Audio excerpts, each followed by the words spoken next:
Radhe Radhe. Hi friends, அனைவருக்கும் வணக்கம். எல்லோரும் எப்படி இருக்கீங்க ஃப்ரெண்ட்ஸ்? நல்லா இருக்கீங்களா? 2 நாளாக லைவும் பண்ண முடியலை, சரியாக வீடியோவும் எதுவும் எடுத்து வ்ளாக்ஸ்லாம் அப்லோட் பண்ண முடியலை. ஏன்னா கொஞ்சம் கடை சரியாக ஓடலைன்றதுனால மைண்டே செட் ஆக மாட்டேங்குது. 1 மந்த்து ஆக போகுது. ஆனாலும் ஓரளவுக்காச்சும் வியாபாரம் இருந்தால் ஓகே. ஒரு 2 நாளைக்கு நல்லா ஓடினா மறுபடியும் ஒரு 2 நாள் வந்து சுத்தமாக இல்லை. ஒரு 2 நாளுக்கு ஓடினா 4 நாளைக்கு சுத்தமாக வியாபாரம் இல்லை. அந்த மாதிரி இருக்கிறதுனால கொஞ்சம் கஷ்டமாக இருக்குது.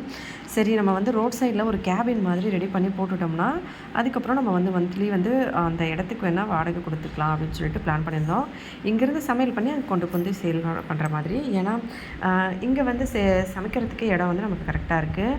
இந்த கடையும் விட முடியாது. ப்ளஸ் வந்து வேறு எந்த கடையாக இருந்தாலும் கொஞ்சம் அங்கே சமையலுக்கு வந்து அடுப்புலாம் யூஸ் பண்ண முடியாது. இங்கே நம்ம இப்போதைக்கு கேஸில் செஞ்சாலும் அடுப்பில் கூட யூஸ் பண்ணலாம். அதனால் கேபின் பார்க்குறதுக்காக ஹஸ்பண்டும் நானும் கொஞ்சம் இந்த பக்கமாக போயிட்டு வந்தோம். ரோடே சரியில்லைங்க. இந்த பக்கம் ரோடெலாம் வந்து சுத்தமாக இந்த மாதிரி நோண்டி ரெடி பண்ணிக்கிட்டு இருக்காங்க. ஆல்ரெடி நான் நிறைய வீடியோவில் சொல்லியிருப்பேன், எல்லா ரோடும் வந்து பெருசு பண்ணிகிட்ருக்காங்க அப்படின்னு சொல்லி.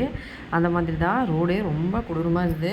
அதுக்கப்புறமா வில்லேஜ்குள்ளே வரும்போது இந்த பக்கம் ஊருக்குள்ளே வந்துட்டு அதுக்கப்புறமா வேறு பக்கம் வர வேண்டியிருக்கோம். நம்ம சரி ஊருக்குள்ளே வந்துடலான்னு சொல்லிட்டு ஊருக்குள்ளே வந்துட்டோம்.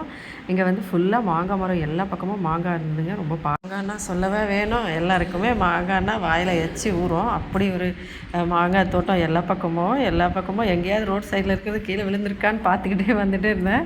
ஒன்று வந்து நம்ம காலையில் டைமில் திருவிழாலேருந்து வீட்டிலேருந்து வரும்போது மழை ஃபுல்லாக வந்து வழி நல்ல கொட்டியிருக்கோம். எடுத்துகிட்டு வந்துடுவோம். ரொம்ப சூப்பராக இருக்கும். டேஸ்ட் வந்து ஒரு மரத்தில் புளிப்பாகவும் ஒரு சில மரத்தில் ஸ்வீட்டாகவும் இருக்கும். ஆனால் பெருசாக ஆகலை அப்படின்றதுனால வந்து எடுக்கலை இந்த தடவை. நெக்ஸ்ட் டைம் பார்த்துக்கலாம் அப்படின்னு சொல்லிட்டு வந்துடுவேன் திருவிழா டைமில். இப்போ வந்து வரும்போது பகல் டைமில் எல்லாருமே அங்கே விழுந்த உடனே டபக்குன்னு எடுத்துகிட்டு போயிடுறாங்க. அதனால் கிடைக்கல. ஆக்சுவலாக ஒடிஷாவில் வந்து திருவிழா டைமில் வந்து மோஸ்ட்லி நான் நிறைய வீடியோஸில் சொல்லியிருப்பேன், எல்லா ஊர்லேயும் நாடகம் வந்து போடுவாங்க அப்படின்னு சொல்லி. இந்த ஊரில் இப்போ நாடகங்க எங்கள் ஏரியாலேயே இந்த ஊரில் நடக்கிற நாடகத்தில் தான் வந்து டிக்கெட் பார்ட்டி அப்படின்னு சொல்லுவாங்க. அப்படின்னா என்னென்னா டிக்கெட்டு கொடுத்து அந்த ஜாத்ரா பார்க்குற மாதிரி வந்து ஒரு செட்டப் பண்ணியிருப்பாங்களாம். ஊர் தான் இது. இங்கே வந்து டிக்கெட் பார்ட்டி அப்படின்றது திருவிழாவில் மட்டும் இல்லைங்க. சம்டைம்ஸ் வந்து ஏதாவது ஒரு இடத்துல வந்து போட்டுருவாங்க, டிக்கெட் பண்ணிவிடுவாங்க. ஆனால் கூட்டம் சொல்லவே வேணாங்க. அந்த நாடகம் பார்க்க அவ்வளோ மக்களாக நானே வந்து ஷாக் ஆகிட்டேன். ஹஸ்பண்ட் வந்து எனக்கு சொல்லுவார். அப்போல்லாம் வந்து அவர் சொல்லுவார், ஒடிஷா வந்த புதுசில் ஜாத்ரா பார்க்க போனோம், அங்கே வரணும், பசங்கள்லாம் ஒன்றா சேர்ந்து போயிட்டு பார்த்துட்டு வரணும் அந்த மாதிரி சொல்லும்போது நான் சொன்னேன், ஜாத்ராவுக்கு எதுக்கு இவ்வளோ வந்து அலப்பறை அப்படின்னு நினச்சிப்பேன். அப்புறமா வந்து அவர்கிட்ட கேட்பேன், ஏங்க ஜாத்ரா பார்க்கவா இவ்வளோ தூரம் போயிட்டு வரணும் அப்படின்னு சொன்னோமோ, ஜாத்ரா பற்றி உனக்கு தெரியாதா? ஒடிஷாவில் வந்து ஜாத்ரா தான் ரொம்ப ஃபேமஸ், எல்லோரும் போய் பார்ப்பாங்க அப்படின்னு சொல்லுவார். நீங்கள் நான் அந்தளவுக்கு வந்து இன்ட்ரெஸ்ட் இல்லை அப்படின்னு சொல்லுவார். எல்லோரும் வந்து ஊரில் இருக்கிறவங்கெல்லாம் டிக்கெட் பண்ணி பார்க்குறதுக்காக கிளம்பியிருக்காங்க அப்படின்னு சொல்லுவார். எவ்வளோ பேருனா ஒரு டிக்கெட் வந்து மினிமம் வந்து 200ங்களாம். அதுக்கப்புறமா 200லேருந்து 250, 300, 350, 400, 750 வரைக்கும் ஹையஸ்ட் ரேட் வந்து இருக்குமா. பசங்களுக்கு ஐஸ்கிரீம் வந்து வாங்கி கொடுக்கலாம் அப்படின்னு சொல்லிட்டு எனக்குமே வந்து பானிபூரி சாப்பிட்றது இன்ட்ரெஸ்ட் இருந்துச்சு. ஆனால் வேண்டாம், வயிறு வேறு சரியில்லை. அடிக்கடி வந்து ஆப்ரேஷன் பண்ணதுலேருந்து சம்டைம்ஸ் வயிறு பிரச்சனை வந்துடுது. அடிக்கடி உடம்பு ரொம்ப ப்ராப்ளம் ஆகிடுது. அதனால் சரி வேண்டான்னு சொல்லிட்டு சாப்பிடல. ஐஸ்கிரீமாச்சும் சாப்பிட சொன்னார் ஹஸ்பண்டு. எனக்கு வேண்டான்னு சொல்லிட்டேன். என்னென்னு தெரியல, சாப்பிட இன்ட்ரெஸ்ட் இல்லை. பசங்களுக்கு மட்டும் 2 பேருக்கும் ஒரு ரப்பிடி ஐஸ்கிரீம் வாங்கி கொடுத்துட்டு 2 பேரும் சாப்பிட சொல்லிவிட்டு நான் வந்து அந்த பக்கம்லாம் வீடியோ எடுக்கலாம் அப்படின்னு சொல்லி பார்த்தா எல்லா பக்கமும் கடையெல்லாம் மூடி க்ளோஸ் பண்ணி வச்சுருந்தாங்க. வேறு ஏதாவது கடை இருக்கான்னு சொல்லி அந்த பக்கம் பார்த்துட்டு இருந்தார். பசங்க ஐஸ்கிரீம் சாப்பிட ஆரம்பித்தோடனே அந்த டிக்கெட் இடத்துல மட்டும் கொஞ்சம் வீடியோ எடுத்துகிட்டு வந்துடலாம் அப்படின்னு சொல்லிட்டு வீடியோ எடுக்கிறதுக்கு போயிட்டோம். கிளைமேட் வேறு, மழை வந்து மறுபடியும் ரொம்ப கிளைமேட் சரியில்லை அப்படின்றதுனால சின்னதாக ஐஸ்கிரீம் வாங்கன்னு சொன்னால் பெரியவர் வந்து 20 ரூபா சாக்கோபார் வாங்கிட்டான்.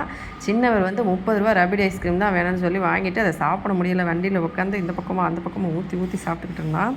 அதுக்கப்புறமா சரின்னு சொல்லிவிட்டு நம்ம டிக்கெட் பார்ட்டி எப்படி அந்த இடம் இருக்குதுன்னு சொல்லி காமிக்கிறேன் பாருங்கள். ஆக்சுவலாக நான் வந்து பார்த்து அப்படியே ஷாக் ஆகிட்டேங்க. இப்போ தான் ஃபஸ்ட் டைம் வந்து நான் டிக்கெட் பண்ணி ஜாத்ரா பார்க்குறேன். ஜாத்ரானா இன்னும் இல்லை, ஜாத்ரானா நாடகம். அதாவது நம்ம நாடகம் எப்படி கதை அந்த மாதிரி ஜாத்ரா அப்படின்றது அது சொல்லுவாங்க. நான் வந்து பார்த்த உடனே ஷாக் ஆகிட்டேன். அங்கே எல்லோரும் நம்மளையே பார்த்துட்ருக்காங்க. அங்கே எப்படி கரெக்டாக வீடியோ எடுக்கிறது அப்படின்னு சொல்லிட்டு வண்டியிலே உட்காந்து அப்படியே இந்த பக்கம் சுற்றிட்டு எடுத்துடலாம் அப்படின்னு சொல்லிட்டு வண்டியில் உட்காந்துட்டேன். பார்க்குறதுக்கு எப்படி பண்ணியிருக்காங்க ஸ்டேஜு. இந்த பக்கம் உள்ளே போகிறதுக்கு, அந்த பக்கம் உள்ளே போகிறதுக்கு நடுவுலலாம் அவங்களோட போஸ்டர்லாம் வச்சுருக்காங்க. ப்ளஸ் வந்து உள்ளுக்குள்ளே அந்த சேர்லாம் போட்டிருக்காங்க தெரியுதுங்களா? ஆக்சுவலாக சேர் வந்து போட்டிருக்கிறது நான் இதுக்கு முன்னாடி ஒரு வீடியோ அப்லோட் பண்ணியிருந்தேன் இல்லையா, எங்கள் நாத்தனார் வீட்டுக்கு போயிட்டு வரும்போது. அப்போ எங்கள் வீட்டு எதிரில் நான் அந்த பெருசாக கொட்டகை மாதிரி பெருசாக போட்டிருந்தாங்க இல்லையா, அதே மாதிரி தான் இங்கேயும் போட்டிருக்காங்க. ஆனால் வெளியே மட்டும் இந்த மாதிரி டெக்கரேஷன் பண்ணியிருக்காங்க. டிக்கெட் வாங்கிட்டு உள்ளே போகிற மாதிரி எந்த பக்கமும் போயிட்டு ஓப்பனில் பார்க்க முடியாது. பாருங்கள், இதுதான் டிக்கெட் கவுண்டர். ஆக்சுவலாக டிக்கெட் கவுண்டர் பார்த்து தான் எனக்கே ஷாக்கு. நான் ஹஸ்பண்ட் கிட்ட கேட்டேன், என்னங்க டிக்கெட் கவுண்டர்லாம் வச்சுருக்காங்க அப்படின்னு சொல்லி. அப்புறமா தான் சொன்னார், இது வந்து டிக்கெட் பார்ட்டி ஜாத்ராவாக இருக்கும் அப்படின்னு சொல்லி. அப்படியா அப்படின்னு சொல்லி அப்புறமா தான் வீடியோவே எடுக்க ஆரம்பித்தேன். பாருங்கள், இந்த இடத்துல வந்து டிக்கெட் பண்ணுறதுக்கு 4 கவுண்டர் இருக்குது. 200 750 சொன்னோடனே எனக்கு என்ன ஷாக்னா, சென்னையில் வந்து சினிமா படம் பார்க்குறதுக்கு கூட நம்ம வந்து 150 200 கொடுத்து ஒரு புது படம் வந்தால் அவ்வளோ வந்து சின்சியரிட்டியாக எல்லோரும் பார்ப்பாங்க. ஆனால் இங்கே வந்து நான் புவனேஸ்வரில் இதுக்கு முன்னாடி இருந்து அப்போ கூட நான் பார்த்ததே இல்லைங்க. என்றைக்காச்சும் ஒரு புது படம் வந்தால் கூட அன்றைக்கி அவ்வளோ மக்கள் இருந்து நான் பார்த்தது கிடையாது. இன்றைக்கி வந்து இந்த இடத்துல பார்க்கும்போது எனக்கு என்ன ஷாக்குன்னா, என் ஹஸ்பண்ட் சொன்னது ஞாபகம் வந்துடுச்சு. 750 கொடுத்து ஒரு டிக்கெட்டா அப்படின்னு சொல்லி. ஆமாம், ஏசி வந்து போட்டிருப்பாங்க. பின்னாடி ஃபுல்லாக ரேட் வந்து சேர் போட்டிருக்கிறது, அந்த இடத்த தள்ளி வைக்கிறது, ப்ளஸ் வந்து அந்த ஏசி இந்த மாதிரி ஐட்டம்ஸ்லாம் சேர்த்து ரேட்லாம் போட்டிருப்பாங்க. 200 750. நான் கேட்டேன், ஏங்க ஆளெல்லாம் வந்து பார்ப்பாங்களா இவ்வளோ காசு கொடுத்து ஆள் வந்து பார்க்காமலாம் இவ்வளோ பெரிய ஸ்டேஜ் போட்டிருக்காங்க அப்படின்னு சொல்லி சிரித்தார். ஆனால் வந்து நான் ஆக்சுவலாக நிறைய இடத்துல நான் ஹஸ்பண்ட் வந்து எனக்கு அந்த வீடியோவே எடுத்துகிட்டு வந்து காட்டியிருக்காரு. ஃபஸ்ட்லாம் சென்னையிலேருந்து வரும்போது இந்த மாதிரி திருவிழாவில் அவங்க ஃப்ரெண்ட்ஸ்லாம் போய் பார்த்துட்டு வரும்போது நான் வந்து நம்ப மாட்டேன், எவ்வளோ காசு கொடுத்தா அப்படின்னு சொல்லி. இவர் வந்து அந்தளவுக்கு போய் பார்க்க மாட்டார். இவர் சென்னையிலேயே 22 வருஷமாக இருந்துட்டதுனால அவருக்கு இந்த ஃபிலிம்ஸ்லாம் பார்க்குறதுக்கு ஓகே. நான் இந்த ஜாத்ரா வந்து பார்ப்பாரு, ஆனால் அந்தளவுக்கு சின்சியர்லாம் பார்க்க மாட்டார். அதனால் அவங்க வந்து வீடியோ எடுத்துகிட்டு வந்து காட்டுவாங்க. நான் வந்து ஷாக் ஆகிடும், என்னங்க டிக்கெட் அடிக்கிறதுக்கு இப்படியா, ஃபஸ்ட் டே ஃபஸ்ட் ஷோன்ற மாதிரி இப்படி பறக்கிறாங்க அப்படின்ற மாதிரி தோணும். அவ்வளோ வந்து ஆளுங்க அடித்து பிடிச்சி வாங்குவாங்க, அதை பார்த்துருக்கேன். அப்புறமா நான் வந்து ஷாக்கான ஒரு விஷயம்னு சொல்லலாம். அதனால தான் ஒடிஷாவில் வந்து ஃபிலிம்லாம் ரொம்ப நல்லாவே இருக்காது. நான் நிறைய வீடியோஸில் சொல்லியிருப்பேன். மோஸ்ட்லி வந்து எந்த படமும் வந்து ஒடிஷாவில் நல்லா இருக்காது. ப்ளஸ் ஓடவும் ஓடாது அந்தளவுக்கு. ஜஸ்ட்டு வந்து ஏதோ தானோ அப்படின்னு இருக்கும். அதுவும் இல்லாமல் நம்ம தமிழ் படத்தையே மோஸ்ட்லி டப்பிங் பண்ணி எடுத்திருப்பாங்க. ஆக்டிங்லாம் வந்து இந்த சீரியல் ஏரியா லொக்கேஷன்ஸு ப்ளஸ் வந்து லொக்கேஷன்லாம் கூட நல்லா இருக்காது. ஆறு பக்கத்தில் ஏரி பக்கத்தில் அந்த மாதிரி எடுத்து வச்சுருப்பாங்க. ஏன்னா படம் வந்து அந்தளவுக்கு ஓடலை அப்படின்னு சொல்லலாம். ஆனால் இப்போ ரீசெண்ட் ஒரு படம் வந்து நல்லா ஓடுச்சு. அது வந்து அந்த போ புட்டு புத்தா அப்படின்னு சொல்லிட்டு பாபுசானோட படம். அது வந்து இப்போ ரீசெண்ட் டைமில் நான் வந்து ஒரு எக்ஸ்ப்ளனேஷன் பண்ணுற சேனலில் கூட அந்த வீடியோ நான் பார்த்துருந்தேன். அந்த படத்தை வந்து தமிழில் போட்டிருந்தாங்க நல்லாயிருக்குன்னு சொல்லி. அந்த ஒரு படம் தான் வந்து ஒடிஷாவில் இப்போ வந்து ஹிட் ஆகிருக்குன்னு சொல்லலாம். அந்த அளவுக்கு வேறு எந்த படத்தையும் ஒடிஷா ஃபிலிம்ஸை பேசியிருக்க மாட்டாங்க. அந்த ஒரு படம் தான் கொஞ்சம் ஓடி இருக்கு அப்படின்னு சொல்லலாம். ஆனால் ஜாத்ரான்னு பார்த்தீங்கன்னா எந்த ஊரில் போட்டாலும் ஆளுங்க வந்து ஆக்சுவலாக இங்கே போடுற ஜாத்ராக்கு கட்டக்லேருந்து ஆள் வராங்க பார்க்குறதுக்கு. நான் அப்படியே ஷாக் ஆகிட்டேன். என்னங்க சொல்கிறீங்க அப்படின்னா, ஆமாம் அவங்கெல்லாம் அங்கேருந்து வந்து பார்ப்பாங்க. அவ்வளோ சின்சியராக இருக்கும். ஒரு நாடகம் கம்பெனிக்கு ஒரு பேர். இப்போ எப்படி நம்ம ஃபிலிம் இண்டஸ்ட்ரிக்கு ஒரு கம்பெனியில் ஒரு ஹீரோக்கும் எவ்வளோ வந்து டிமாண்டோ, அந்த மாதிரி இந்த நாடக குரூப்புக்கு டிமாண்டாக. நான் வந்து அப்படியே சிரிச்சுட்டு என்னங்க சொல்கிறீங்க அப்படின்னா, அப்புறம் கடையுமே பாரு எவ்வளோ கடை போட்டிருந்தாங்கன்னு சொல்லி. ஆக்சுவலாக ஃபஸ்ட்டு நாள், 2வது நாள், 3வது நாள் 4 நாள் இந்த ஊரில் வந்து இந்த நாடகம் போடுவாங்களாம். ஒரு நாளைக்கு ஒரு ஸ்டோரி. இன்றைக்கி வந்து அப்பா மகன் கதை போட்டால், நாளைக்கு அக்கா தங்கச்சி, அடுத்த சாமி கதை, இந்த மாதிரி ஏதாவது ஒரு ஸ்பெஷல் ஸ்டோரி மாதிரி வச்சுருப்பாங்க. அந்த மேலெல்லாம் ஸ்டிக்கர்லாம் போட்டிருக்காங்க பாருங்கள், அந்த கதையெல்லாம் போடுவாங்க.